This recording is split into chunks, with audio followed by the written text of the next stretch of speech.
Ladies and gentlemen, please welcome the 2015 Vision Award recipient, David Furman.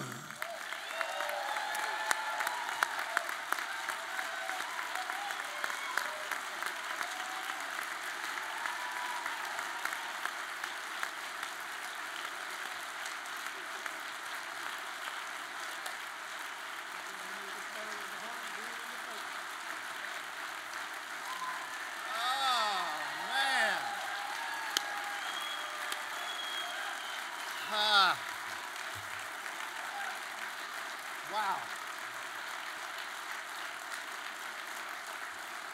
Wow. Thank you so much. Thank you. Thank you so much. I was trying to remember if I'd ever had a standing ovation before. And best I can come up with was in sixth grade, I did a trombone solo. But I think only my mom and dad stood up, so I really, really am overwhelmed. That's fantastic, and thank you, Harvey, for all those kind words and all of your incredible service to our city through your life and career. Really.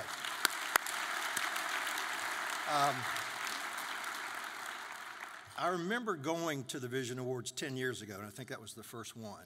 And I remember coming away. We were there to get an award for contributing to the housing stock of downtown and making some things happen. And I remember coming away from that with two different impressions. One was, what a great idea. What a great idea to have an event like this for Michael Smith and Center City Partners to celebrate those that are participating and trying to make our community and our center city better. Just what an awesome idea. And every year, this thing has gotten bigger and better and cooler and more fun. And it's become the signature event for downtown Charlotte. And I think these guys deserve a huge round of applause for making this event happen.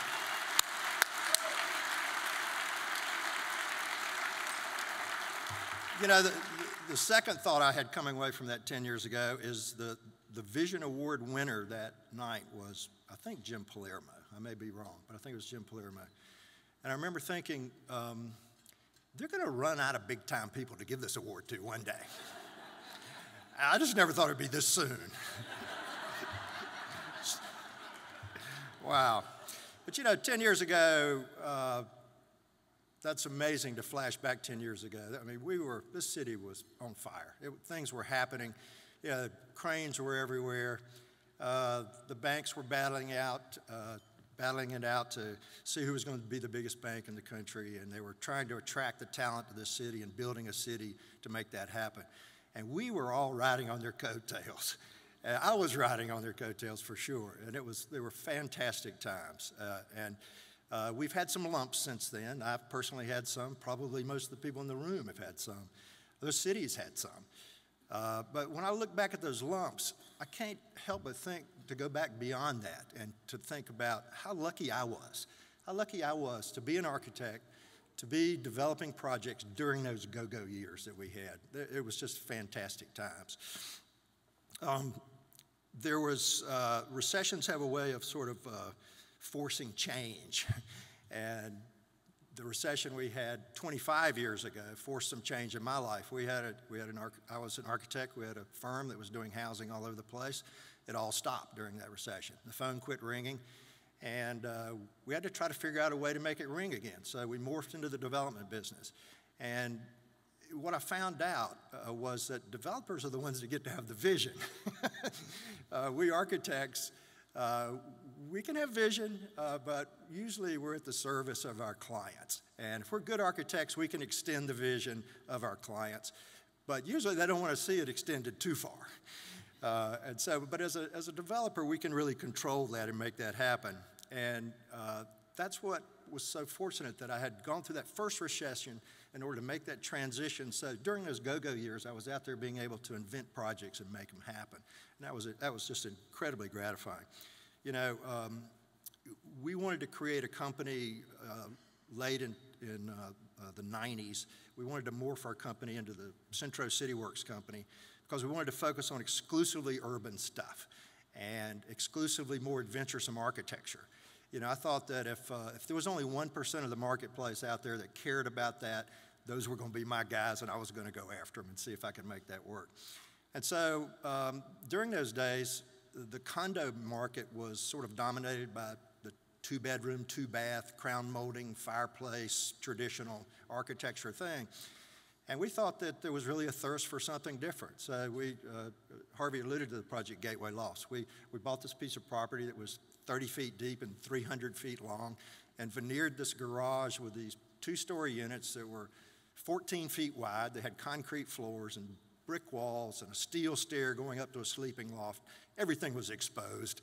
They were very affordable because they're very small. They were 700 some square feet.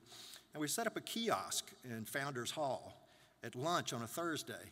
And by the end of lunch on Friday, the project was sold out. We'd sold everything in there.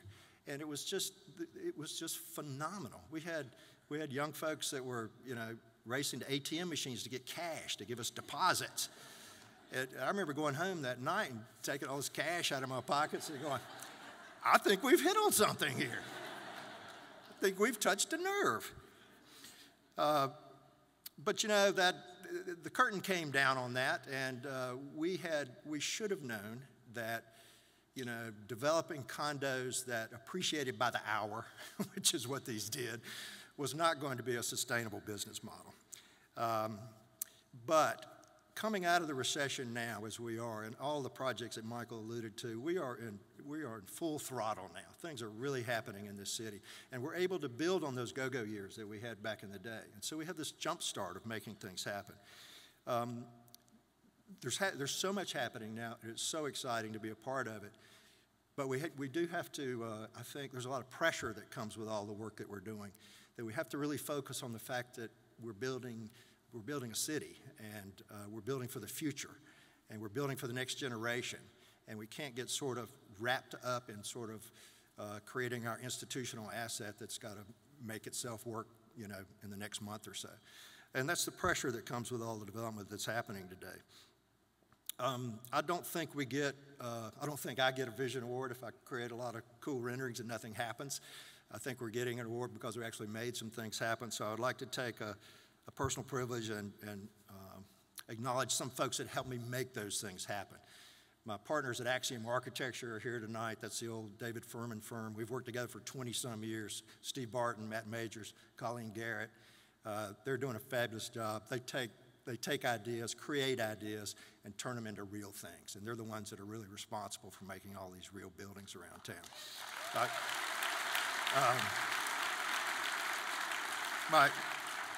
My friend and colleague for over 30-some years, and the driving force behind the Housing Studio, Chuck Travis. So many projects that are happening today have the Housing Studio stamp on them. They're really making a difference in this city. Not to mention the mayor of Cornelius is in the house.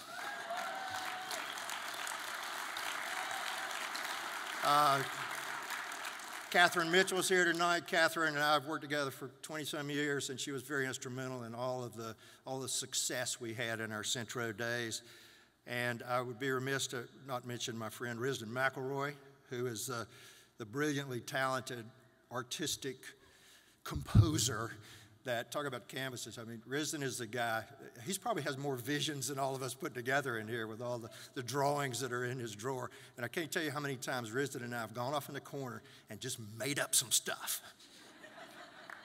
And Risden would create this incredible drawing. We'd put it into a PowerPoint, throw it on a screen, and convince somebody that this really was a grand vision for their property.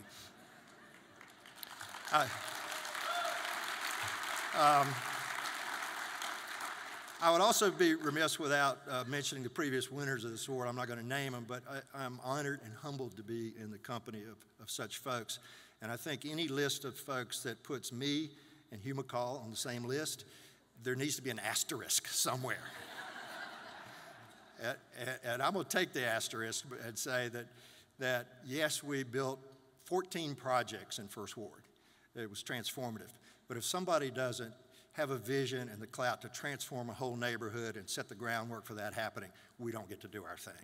And the same for Gateway Village. You know, Bank of America put 1 million square feet in Gateway Village. They could have easily and probably more economically moved to the suburbs. revitalized a corridor of our city, and we got to do 6 projects down there, and it's now a wonderful neighborhood. So, you know, there's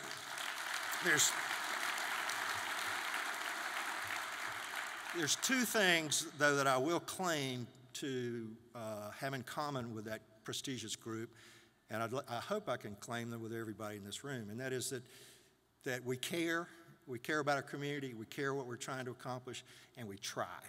We care and we try. We try to make it better every day. We try to take what we're doing and push it forward and make things better. And I hope that this is not a lifetime achievement award. I don't look at it that way. I know you have to be old to get it, and I'll own that. But I do think it's just an acknowledgement of a mindset that we are in this together. We're building a city together. What's good for everybody in our community ultimately is good for me personally. And if that's a concept that we could all get a grip on and push our projects so that we're not really so much focused on our project, but we're focused on how they impact the street, how they impact the sidewalk. Are we building a great neighbor? Are we building a great neighborhood? Are we building a great city? Because we're not really building projects.